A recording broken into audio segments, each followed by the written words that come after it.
신뢰도를 구하는 방법에 대해서 말씀을 드리겠습니다. 우선 첫 번째로 재검사 신뢰도라는 방법이 있습니다. 이는 가장 고정적인 방법인데 똑같은 설문지를 똑같은 응답자한테 2번 응답을 하게 하는 것입니다. 그런 다음에 2번 모두 응답이 비슷하면 신뢰도는 높게 나타나겠지만 사람에게는 기억력이라는 것이 있기 때문에 해당 문항을 기억을 할 수도 있습니다. 이로 인해서 신뢰도가 과대 추정되거나 좀 더 추정값이 높게 나타날 수 있는 그런 위험이 있습니다. 두 번째 방법으로는 동형검사 신뢰도입니다. 이 동형검사 신뢰도는 재검사 신뢰도와는 약간 다릅니다. 재검사 신뢰도는 서로 똑같은 설문지를 만들어서 검사를 했다면 이 동형검사 신뢰도는 서로 똑같은 신뢰도를 위한 설문지를 만드는 것이 아니라 설문지를 비슷한 유형의 문항으로 새롭게 만들어서 응답자들한테 설문을 실시를 하는 겁니다. 그래서 이는 이제 재검사 신뢰도와는 다르게 이제 기억에 대한 그런 문제는 해결이 되지만 이 비슷한 설문지 개발을 하는 게 상대적으로 상당히 현실적으로 어려움이 있습니다. 그리고 세 번째 방법은 반분 신뢰도입니다. 이것은 설문의 문항들을 반으로 나누고 그리고 각각 채점하는 방법입니다. 이 방법은 하나의 설문지에서 문항들을 반반으로 나눴을 때 구성된 두 부분의 상관계수로부터 신뢰도의 추정값을 얻겠다는 그런 아이디어로부터 출발을 하였습니다. 하지만 이 방법을 사용을 하시려면 실제의 데이터 분석에 있어서 어떻게 설문지를 두 부분으로 나누느냐에 따라서 신뢰도의 추정값 자체가 달라집니다. 따라서 이러한 단점을 고안한 방법이 바로 크럼바 알파입니다. 이 방법은 지금 대다수의 연구자분들이 사용을 하고 있는 방법이고 그리고 알파 계수 또는 문항 내적 합치도라고 부르고 있는 방법입니다. 이 크럼바 알파는 한 개의 문항을 한 개의 설문지로 가정을 하는 것입니다. 즉 문항이 10개라고 한다면 설문조사를 10번 한 것처럼 이렇게 가정을 하는 것입니다. 반분 신뢰도의 단점을 고안한 방법인데 지금 보시는 화면의 맨 마지막 줄의 공식을 보시면 크럼바 알파와 이걸 어떻게 계산하는지에 대해서 확인을 하실 수 있습니다. 여기 표는 상관계수와 표본의 크기에 따른 신뢰도에 어떻게 나타나는지를 설명하기 위해 작성해보는 표입니다. 여기에서 말씀을 드리고자 하는 것은 표의 윗줄을 보시면 문항 간의 상관계수가 써 있습니다. 왼쪽에서 오른쪽으로 갈수록 1에 가까워지고 그리고 맨 왼쪽의 문항을 보시면 문항의 수가 많아질수록 상관계수가 지금 커지고 있다는 것을 확인하실 수 있습니다. 이런 것을 확인하시는 이유는 즉 상관계수가 작다고 하더라도 문항의 수가 충분히 많으면 크럼바 알파가 1에 가깝게 커진다는 것을 의미합니다.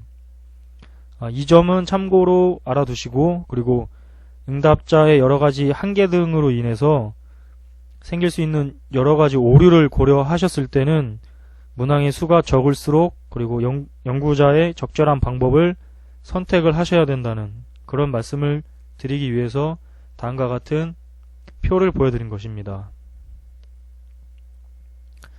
지금까지 척도화와 그리고 또 신뢰도에 대해서 말씀을 드렸습니다. 척도화와 신뢰도의 개념을 바탕으로 해서 설문지를 작성하는 방법에 대해서 설명을 드리겠습니다. 가장 많이 쓰이는 척도화 방법인 리커드 척도의 제작 과정에 대해서 설명을 드리겠습니다. 우선 첫 번째로 측정하고자 하는 설문의 속성을 정의를 하셔야 합니다. 여기에서는 예로 A 프로그램이라는 프로그램이 청소년에게 긍정적인 영향을 얼마나 미치는지를 알아보기 위해서 리커드 척도 설문지를 작성하는 그런 가정을 하고 설명을 드리겠습니다. 여기서 보시는 바와 같이 강한 긍정의 문항과 부정의 문항이 지금 반반이 되도록 무작위로 작성을 하셔야 합니다. 여기서 중요한 것은 문항에 대한 보기입니다.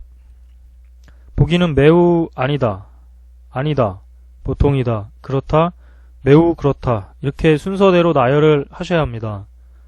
매우 아니다는 강한 부정이기 때문에 1점, 그리고 아니다는 부정이기 때문에 2점, 보통은 중간이니까 3점, 그렇다는 긍정값이니까 4점, 매우 그렇다는 강한 긍정이기 때문에 5점, 이렇게 책정을 하시면 바로 리커드 척도 5점 만점짜리 척도가 제작이 되는 것입니다.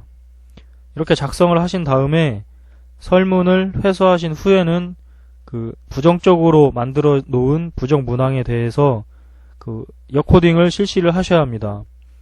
이 역코딩을 하시는 이유는 바로 긍정적인 문항하고 동일한 점수 체계를 갖도록 하기 위해서 이렇게 기준을 통일시키는 겁니다.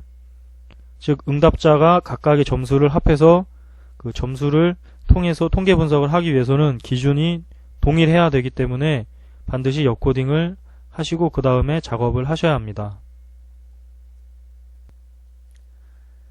자세한 설명을 위해서 SPSS를 실행을 하였습니다. 여기서부터는 제가 하는 것을 보시면서 천천히 따라해 보시기 바랍니다. 실습을 위해서 첨부 파일에 있는 5강 신뢰도 크롬바 알파 청소년 긍정 설문지 SPSS 파일을 열어보겠습니다.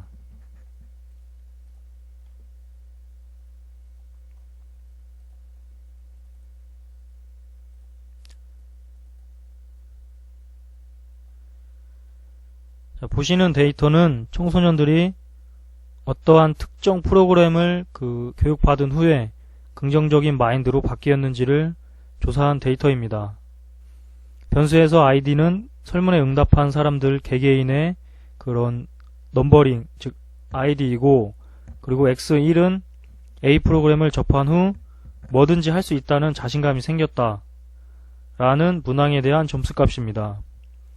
그리고 x2는 그 A 프로그램을 접한 후 작은 일에도 소중함을 느꼈다.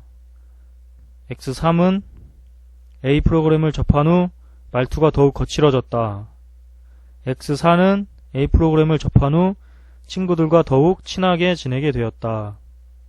x5는 A 프로그램을 접한 후 모든 것에 부정적인 시각으로 바라보고 있다. x6은 프로그램을 접한 후에 친구들과 가까이 하기를 꺼려하게 되었다 라는 문항들로 구성된 데이터입니다. 여기에서는 그 x3, x5, x6은 바로 부정적인 의미를 가진 그런 부정 문항들입니다.